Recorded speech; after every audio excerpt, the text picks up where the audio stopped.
शेती माझी प्रयोगशाळा या यूट्यूब चॅनलमध्ये मी आपलं स्वागत करतो. या चॅनलवर आपण नवीन असाल तर या चॅनलला सबस्क्राईब करा. या चॅनलचे नवनवीन व्हिडिओ पाहण्यासाठी बेल आयकॉन नक्की दाबा. आपणास व्हिडिओ आवडल्यास लाईक आणि शेअर अवश्य करा. नमस्कार, मी डॉक्टर मच्छिंद्र बांगर, महाराष्ट्रातील देशातील हवामान परिस्थिती संदर्भात ताजा अंदाज देणार आहे. आपण सध्याच्या परिस्थितीमध्ये हवामानात एक बदल बघतो आहोत, तो म्हणजे WD हा मध्य भारताकडे सरकला आहे. म्हणजे यामध्ये राजस्थान, उत्तर प्रदेश, पंजाब, हरियाणा, दिल्ली आणि हिमाचल प्रदेश वगैरे सर्व भागामध्ये याची ढगाळ परिस्थिती आज दाखवण्यात आलेली आहे. आता हा ढगाळ परिस्थितीपुरता मर्यादित राहतोय की प्रत्यक्षात गारपीट देतोय, हे देखील महत्त्वाचं आहे. नॅशनल फॉरकास्टमध्ये भारतीय हवामान खात्याने उत्तर भारतातील धुक्यासंदर्भातला अंदाज कायम ठेवला आहे.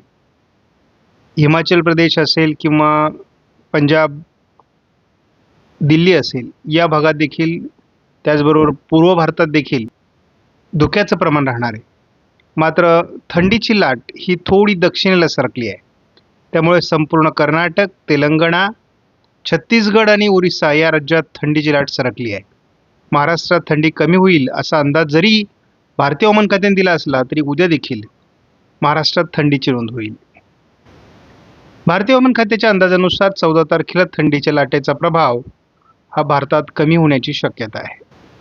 भारताच्या बहुतांश भागात थंडीचा प्रभाव सध्या वाढलेला आहे.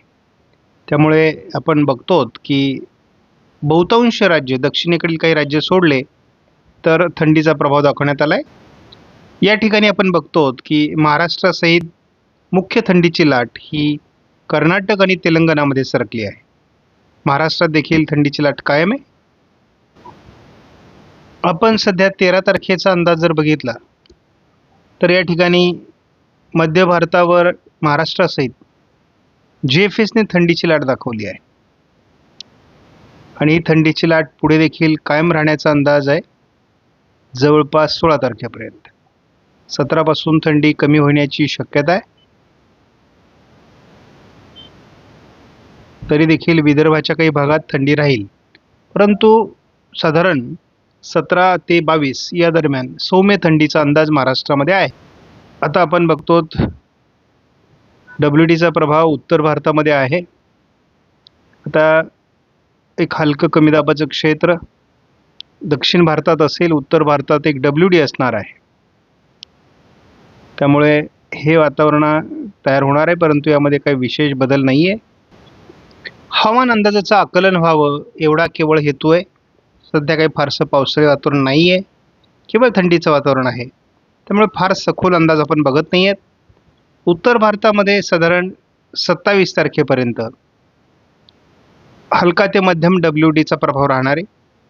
केरळ, तामिळनाडूमध्ये सुद्धा हलक्या ते मध्यम स्वरूपाचा पाऊस होईल, कारण दक्षिण बंगालच्या उपसागराच्या दरम्यान कमी दाबाचे क्षेत्र तयार होण्यास अनुकूल परिस्थिती आहे. सध्या आपण बघतो की उत्तर भारतामध्ये जवळपास राजस्थान, दिल्ली, पंजाब आणि उत्तरेकडील इतर राज्यांमध्ये बर्फवृष्टी होण्यासाठी अनुकूल वातावरण तयार झालेलं आहे. एक WD आता थोडा दक्षिणेला सरकला, त्यामुळे गुजरातमध्ये देखील ढगाळ वातावरण होऊ शकतं असं थोडा अंदाज आहे, कारण हा एक WD आपल्याला उत्तर भारतामध्ये सरकताना दिसतोय आणि पाकिस्तान मार्गे हा मैदानी भागाकडे सरकतोय. आपल्याला पहिल्यांदा थोडं गुजरातच्या पश्चिमेला, राजस्थानमध्ये, दिल्ली, पंजाब, हरियाणा, हिमाचल प्रदेश, उत्तराखंड, त्याचबरोबर लेह लडाख, जम्मू काश्मीरमध्ये ही परिस्थिती असेल.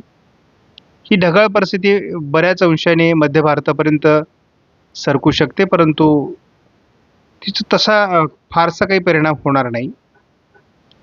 WD उत्तर भारतामध्ये सातत्याने येत राहिल्यामुळे बर्फवृष्टी होईल आणि येणाऱ्या शीतलहरीमुळे महाराष्ट्रात, भारतात थंडीचं प्रमाण जास्त राहील. एकापाठी एक WD येण्याचं सत्र पुढे भविष्यामध्ये देखील चालू राहणार आहे. जेव्हा हे WD मध्य भारतावर परिणाम करतील तेव्हा मात्र आपल्याला गारपीट होण्याची शक्यता आहे. त्यामुळे अशा प्रकारच्या WDOवर आपण बारकाईने लक्ष देऊन आहोत. उद्या देखील महाराष्ट्रामध्ये सौम्य थंडीचा प्रभाव राहणार आहे. थोडा थंडीच्या लाटेचा प्रभाव कमी होतोय, मात्र मध्यम स्वरूपाची थंडी महाराष्ट्रामध्ये 13, 14, 15 राहणार आहे. ही पहाटेची थंडी जवळपास आपल्याला 16 तारखेपर्यंत राहील असा अंदाज आहे. 17 तारखेपासून मात्र थंडीचं प्रमाण कमी व्हायला सुरुवात होईल असा एक प्राथमिक अंदाज आहे. आपणास व्हिडिओमधील माहिती महत्त्वपूर्ण वाटल्यास लाईक करा, शेअर करा, चॅनलला सबस्क्राईब करा. धन्यवाद. जय हिंद, जय महाराष्ट्र, जय बळीराजा.